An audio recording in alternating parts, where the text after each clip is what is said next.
Suppose you have a box and you want to give it a shadow like this.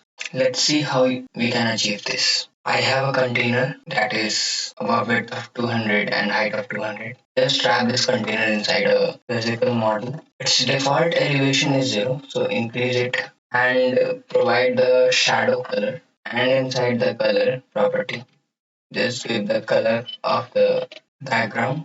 You can see that the elevation is now provided. For mood enhancement, you can give the shape of the shadow like box shape, not circle or rectangle. And also you can provide the border radius. Basically, the color property, what it does is just create another box behind the box and provide the elevation for that box.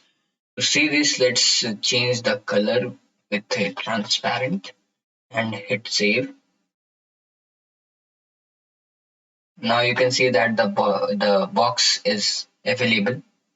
When I change the color with blue accent, it will automatically change itself in the blue accent.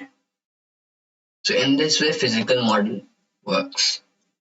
So thanks for watching.